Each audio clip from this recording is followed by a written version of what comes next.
I'll be the first to admit it. I did not think that they would be this good. Talking about the Georgia Bulldogs, that's Fox College football analyst Joel Klatt. Now he really covers the Big Ten hard. That's the moneymaker for Fox, and that's something that he really talks about more than anything. But let me read some of the quotes from him from a few days ago. He said, "I thought to myself, boy, if they caught it perfect last year, they caught it perfect last year. Their defense was amazing, historically good."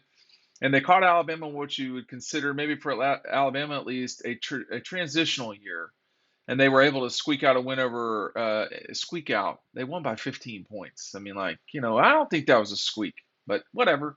Um, these people are something else sometimes. Able to squeak out a win in which Alabama's wide receivers got hurt. Was that what it was? Like that was it? Anyway, and I thought they're not beating Alabama this year, not this Alabama team, not with Will Anderson and Bryce Young. He says Georgia's not going to be able to do that this year, and then they rolled out there and hosed Oregon. He said, "How about Georgia? Can we say that the national champion, the reigning national champion, who's ranked third in the country to start the year, was underrated?" I think so, and I think Kirby Smart has told us. Kirby Smart told us, this is all about the talent. Well, we've entered the part of the season where a lot of the narratives have gone away, and this notion that Georgia is not going to be able to replace guys. I mean, it's turning out not to be true. I think there's a couple of things going on at once here, and this is not specifically at Joel Klatt, who seems to be carrying Alabama's water as it relates to the wide receivers just a little bit there. Um, you know, Georgia's not had a bad defense under Kirby. I mean, they haven't. Go back and look. I mean, the worst defense he had was in 2016. Um, from that point forward, even 17 was not unbelievable. But 18 on, they were legit. And there were a couple of times um, in this past few years where they have gotten scored on. Oklahoma did it in 17, Alabama in the 21 SEC championship, Florida in 20, Alabama in 20. But generally speaking, they've just not been scored on very much. And so what happens is that folks get in their brain what they think will happen, and they won't let that part go. And as we're seeing now, um, this Georgia team has been exceptional for a long time. Their worst defense in terms of permitting points was the 16 defense, which was Kirby's first year. I don't even have to look that up. That was they were 24 points a game, and then you go to 17 and they permitted 16 and a half. 18 they went backwards a little bit. They allowed 19 points a game, and then from 19 on, it's just been really lights out. 12.6 points a game in 19. In 20, they allowed 20. In 21, obviously a season ago, they allowed 10. And then this year, they're currently, and this will go up, they're allowing 3.3 points a game. I'm watching you, Ole Miss. I mean, they're only allowing 4 points a game, and maybe Ole Miss is the one to kind of concern yourself about if you want to say that. Now, the Rebs haven't, they played Georgia Tech, which is not a very good team. I'm going to go out on a limb there and say that. They've also played Troy and Central Arkansas. So they've allowed 13 total points. But, um, you know, we'll see what happens with the Rebels in a couple of weeks when they play Kentucky. I think that the game with Tulsa could be a curious one for Ole Miss as well. But yes, Georgia, as it turns out, probably was underrated. And I participated in that too. I just didn't participate in it with quite the fervor of everyone else. That Alabama this, Alabama that. I mean, my take on it in the summer was, hey, Alabama should probably win the national championship. This is supposed to be their year. Da da da da. The return of Bryce Young.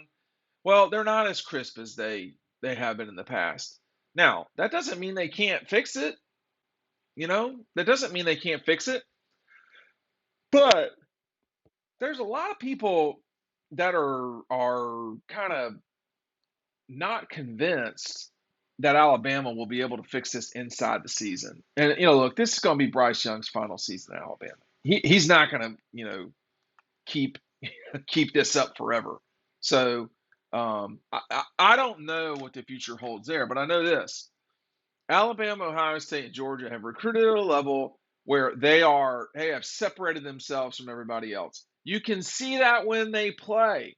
Okay, of the 9 games that Georgia, Ohio State, and Alabama have played, 2 have been competitive. The escape in Austin for Alabama, and Ohio State's solid, I would say, win over Notre Dame. They're all undefeated. There are some other teams that are kind of hanging out there. Clemson is undefeated. They have not looked good. Michigan is undefeated, but they have looked good. Generally speaking, they haven't really had a big game yet. But I think, this happens. Guys like Joel Klatt, they get it wrong sometimes. Make sure you're picking up DAWGSTRUCTION. The link is down below. Here's Kirby winning the national championship. I want to flip to the pages where Alabama didn't have receivers. They also didn't have running backs. They didn't do a great job stopping Jordan Davis from eating people's lunches. That's 3 first-round guys right there, making Bryce Young pick rubber pellets out of his teeth and his mouth guard. It doesn't. What's going to happen is, Georgia will hear about these receivers until the end of time.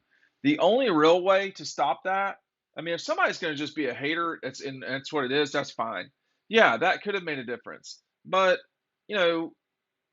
Alabama scored a touchdown in that game. 1. And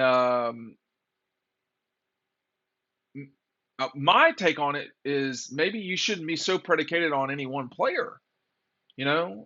Georgia didn't play with George Pickens for a season and scored a ton of points all of the time. So, and now we're seeing the criticism of the Alabama receivers, and like they're not as good as they were last year and all this stuff. Whatever. Let's just give them some time.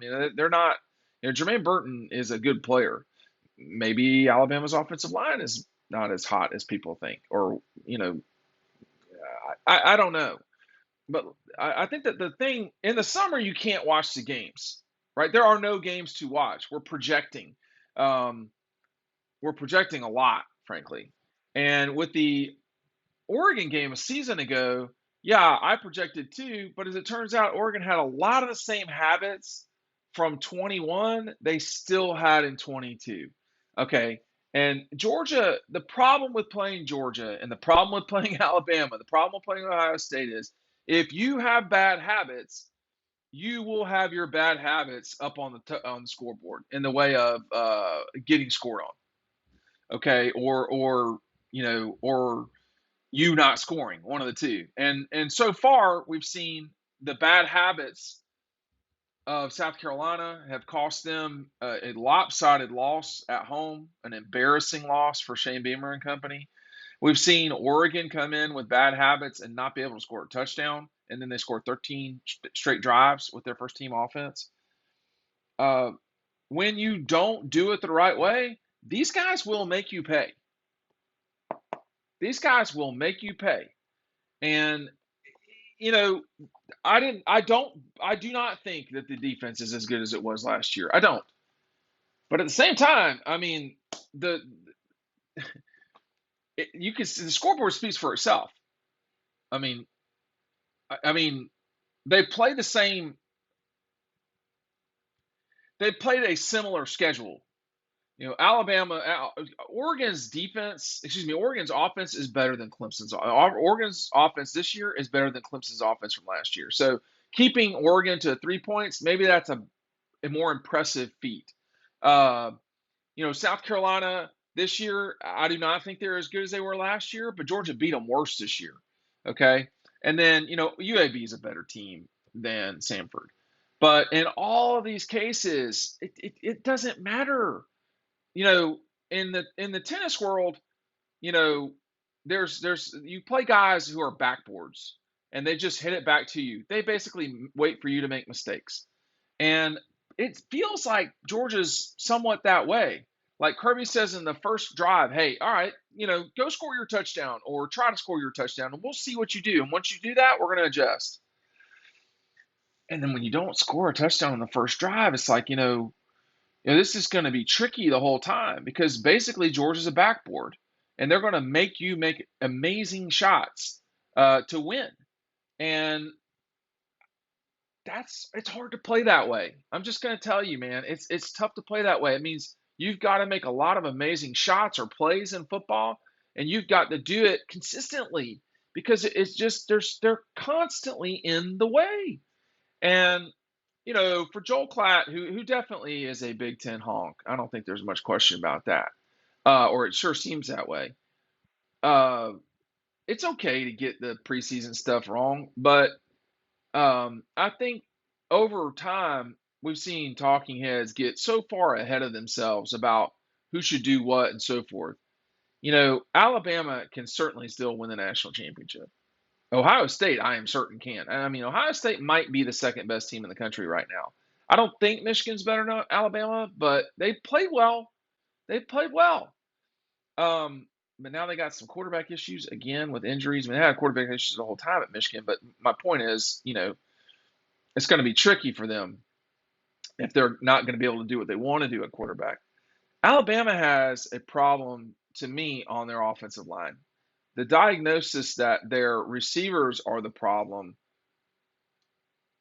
Yeah, I mean, I'm not sure if I know enough about football to say that. I do think I know enough about football to say they're not doing what they really want or need to do on the offensive line, and that's their problem more than anything. Can they fix that?